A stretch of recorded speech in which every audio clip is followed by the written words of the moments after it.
Come, sit with me for a moment. I'm not going to ask you to believe anything you don't already feel somewhere deep inside. I'm not going to ask you to abandon what you've been given. I just want to have an honest conversation, the kind that used to happen between people who trusted each other enough to say the truth out loud. You've lived long enough to know the difference between something that is real and something that is performed. You've sat in enough rooms, heard enough sermons, followed enough rules to know when something is feeding your soul and when something is just filling the time. So let me say this plainly, the way one older person speaks to another. Religion taught you how to talk about God, but somewhere past 65, life starts asking you to do something harder. It starts asking you to talk with God, directly, without a script, without someone standing between you and the silence, telling you what to feel. That shift, from talking about to talking with, it sounds small, but it changes everything. And I know this might be uncomfortable for some of you. If you've spent your whole life inside a particular faith, inside a particular set of rules and expectations, this might feel like a threat. I promise you it isn't. I'm not asking you to walk away from anything. I'm asking you to walk towards something. Something that was always there. Something the busyness of life kept you from reaching. Stay with me. This fire is for you. Let me tell you about two people I've known in my life. The first was a woman who never missed a Sunday, not once in 50 years. She knew every prayer by heart. She knew exactly how to dress, exactly what to say, exactly when to stand and when to kneel. She gave to the collection. She volunteered. She did everything right. And one evening, she sat with me and said something I never forgot. She said, "I followed every rule they gave me, and I still feel like God is far away, like I'm always knocking on a door that never fully opens." The second person was an old man who hadn't been inside a church in 30 years. He woke up before sunrise every single day, walked to the edge of his land and just stood there, watching, breathing, not saying anything in particular, just present. One morning I asked him what he was doing out there. He looked at me like the answer was obvious. He said, "Saying good morning. That's it.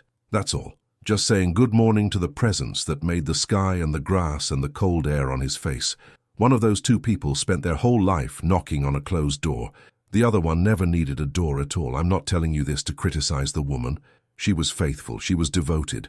But somewhere along the way, she had been taught that God lives in a building, and that to reach him, you need to follow the right procedures, use the right words, and get the approval of the right people. And that is a heavy way to live. The elders I learned from understood something different. They knew that the Creator didn't wait inside a structure made of bricks and wood. He breathes through the trees that have been standing longer than any of us. He moves through the water that has no memory of sin. He speaks in the silence that comes right before the birds begin singing. That's not poetry. That's a practical understanding of where the presence actually lives. After 65, you have something you didn't have at 30. You have enough experience with institutions to know that institutions protect themselves. They make rules not just to serve people, but to maintain order, to maintain authority, to maintain their own survival. That's human nature. It's not evil, it's just human. But God is not an institution, and the sooner we stop relating to him like he is one, the sooner we feel him the way that old man felt him, standing in the cold morning air, saying good morning to something that always answers back. There is something I want to talk about that most people never say out loud, and I want to say it gently, because for many of you, this goes very deep. When you were a child, someone put a version of God in your hands. A parent, a grandparent, a priest or a pastor or a teacher, and they handed you this God wrapped in rules and warnings, and most of those rules had fear attached to them. Do this, or something bad will happen. Believe this, or you will be punished. Question this, and you are in danger. Fear was the mortar that held many of those early teachings together. And children accept what they're given because they don't yet have the life experience to question it. They trust the people they love. But here's what happens over time. The child grows up. The child goes through real loss, a marriage that breaks, a child who suffers, a prayer that doesn't get answered the way they begged for it to be answered.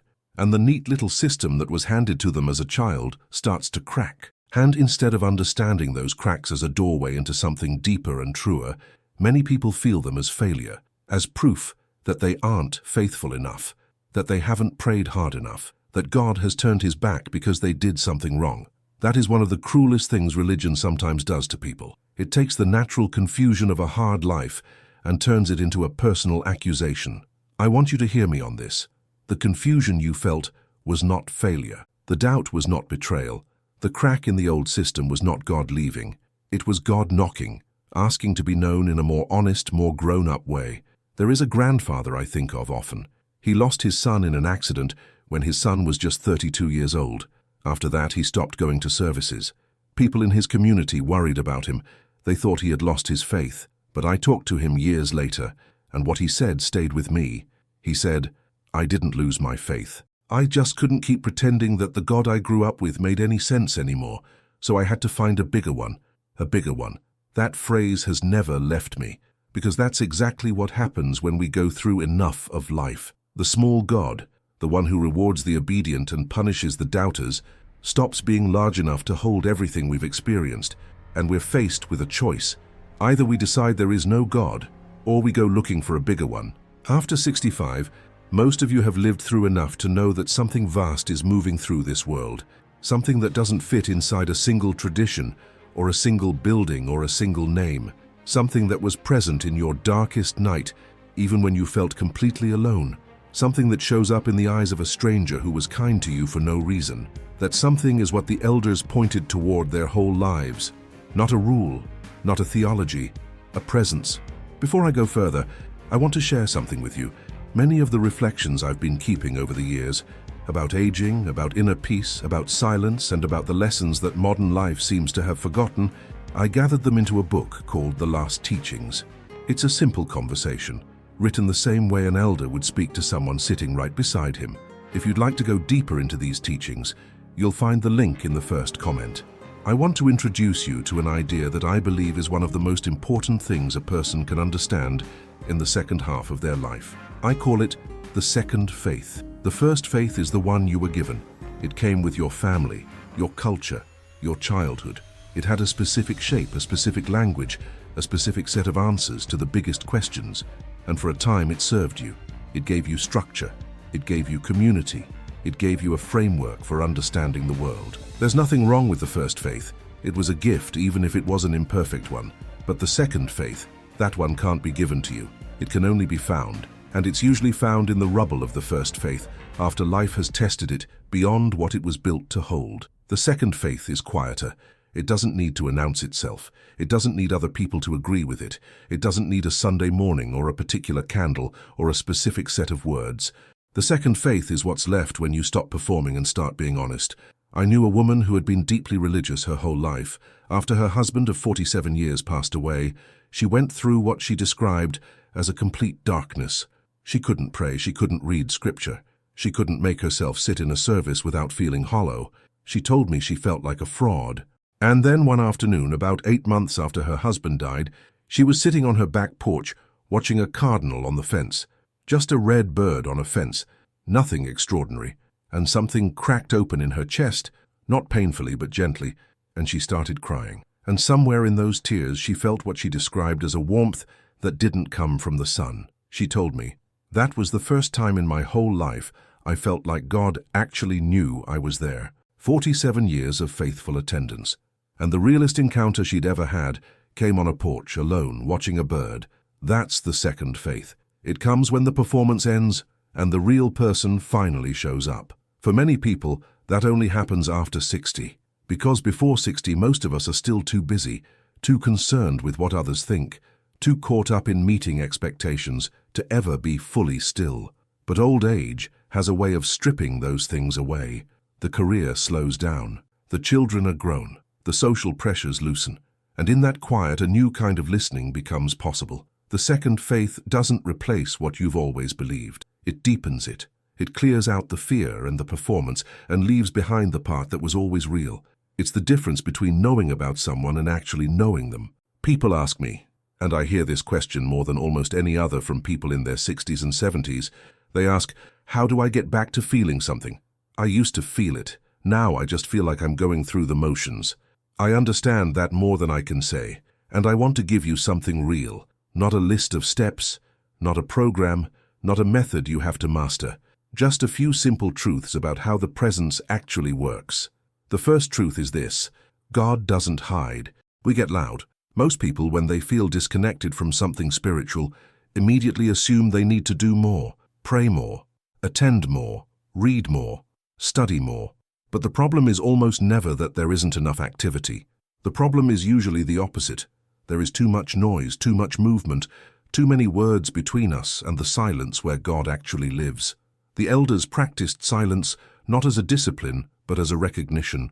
They understood that the presence was constant. It was human attention that wandered.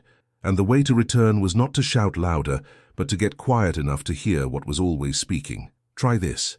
Tomorrow morning, before you check your phone, before you turn on the television, before you let the day pull you into its current, go somewhere where you can see the sky. It doesn't matter if it's your front yard or a window or a balcony. Just find the sky and look at it, not for anything. Not to ask, not to receive a sign, just look at it the way you'd look at the face of someone you love who is sleeping, with no agenda, with nothing to prove. Do that for 5 minutes, just 5, and pay attention to what happens in your chest. The second truth is, the presence doesn't speak in conclusions, it speaks in feelings. Most of us were taught to approach God through the mind, through doctrine, through argument, through theology, and the mind is a useful tool for many things. But it's a terrible receiver for the kind of signal God sends. The signal is not intellectual, it's felt.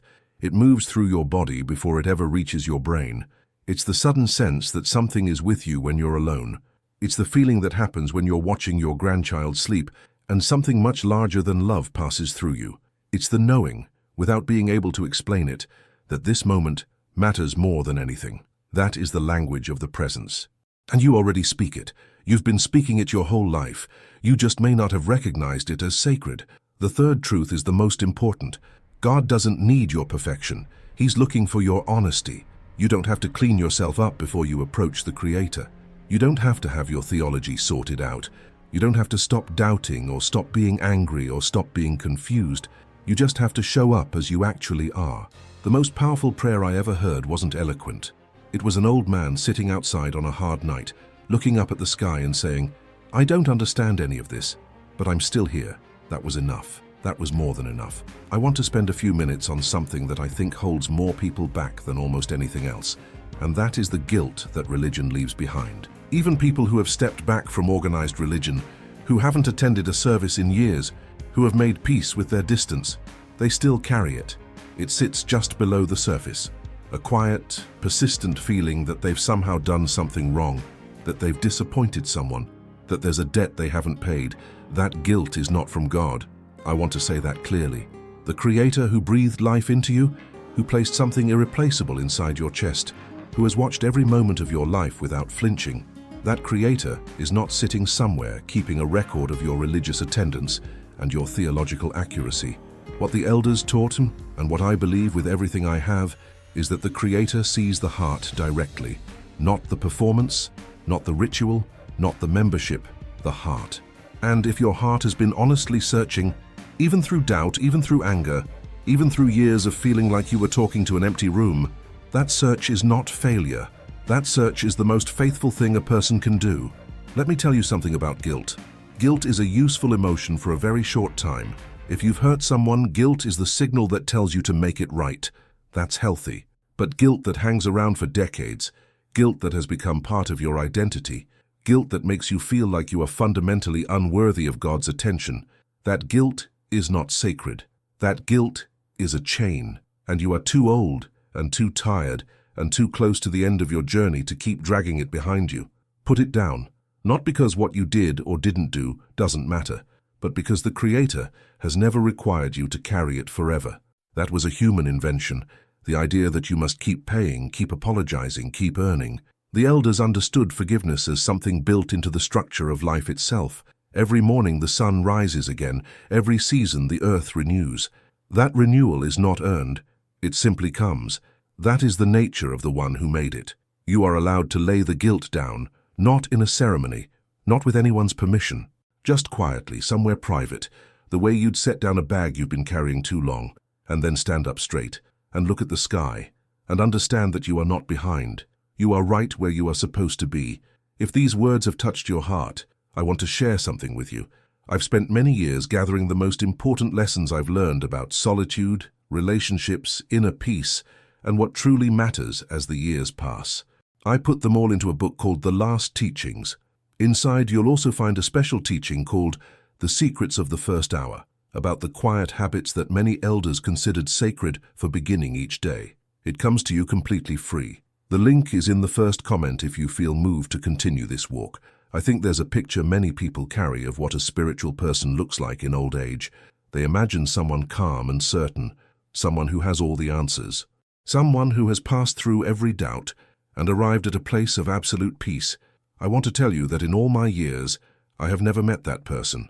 What I have met are people who have learned to be comfortable with not knowing, people who have stopped needing certainty in order to feel close to God, people who have discovered that the mystery itself, the vast, unresolvable mystery of what this life is and where it comes from, can be a place of rest rather than anxiety. That is what faith looks like at this age. Not certainty, comfort with mystery. A young person needs answers because they're building something, a life, a family, an identity. They need the ground to be solid so they can construct on it. But at 65, at 70, at 80, you're not building anymore. You're dwelling. And in dwelling, you discover that the questions you couldn't stand not having answered at 35 don't feel so urgent anymore. The mystery starts to feel less like a problem and more like a landscape you're learning to walk through without needing a map. That shift is not resignation. It is not giving up. It is one of the deepest forms of trust that a human being can arrive at. Trusting that the one who put you here knows what he's doing, even when you can't see it. Trusting that the love that runs through this world is not indifferent to you. Trusting that the silence is not empty. One of the most peaceful people I have ever sat with was a woman in her late 80s. She had lost most of what the world calls important: her husband, her health, many of her friends, her independence. And yet there was something in her that was absolutely unshaken. I asked her once, "What do you believe?" She thought about it for a long time, and then she said, "I believe I was loved before I was born, and I'll be loved after I'm gone. Everything in between is just the story. That's it." That was her entire theology, and it was enough. It was more than enough. You don't need a complicated belief system to feel close to God. You need an honest one that you've actually lived, not just inherited. We are close to the end of our time together, and I want to leave you with something practical. Not a rule, not a requirement, just a gentle direction. Starting tomorrow, or even starting tonight, I want you to make one small daily act of direct connection. Not prayer the way you were taught, necessarily, not a memorized formula, just a moment where you turn your full attention toward the presence that made everything, including you, and simply acknowledge it. You can do it standing in your kitchen in the morning. You can do it sitting on your porch in the evening. You can do it in the middle of the night when you can't sleep and the house is still and the darkness feels heavy. Just stop, breathe, and say, in whatever words feel true to you, "I know you're here. I'm here too." That's all. It sounds too simple to matter, but the simplest things are often the ones that carry the most weight.